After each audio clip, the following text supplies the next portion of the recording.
Hvorfor skal man være medlem af Rotary? Det spørgsmål er der sikkert mange, der har stillet sig selv, og det spørgsmål stillede jeg også til mig selv, da jeg første gang blev inviteret til et Rotary-møde.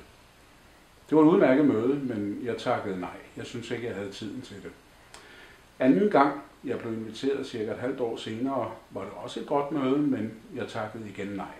Tredje gang, og det var så året efter, jeg blev inviteret, der var det et vældig godt møde, og jeg takkede så ja tak til at blive medlem, og det har jeg absolut ikke fortrudt.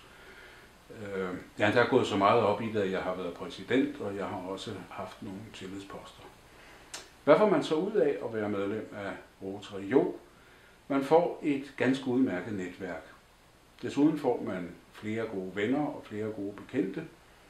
Og så får man ikke mindst muligheden for at gøre en forskel, hjælpe andre.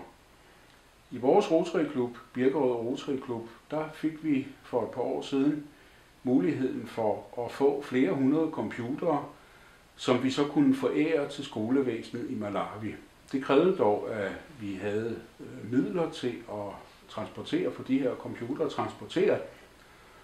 Og til det formål for mit eget vedkommende gjorde jeg det, jeg kørte rundt til Rotary-klubber i hele Danmark og solgte galoscher.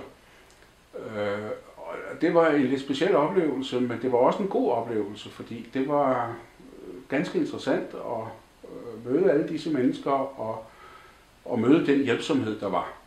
Og så er der en anden ting, og det er, at hver uge, der har vi et foredrag på vores møder.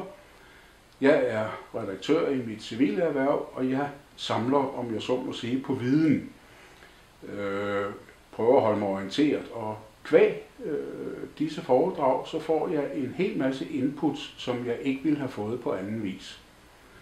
Jeg kan faktisk kun sige, prøv det. Jeg vil godt anbefale det.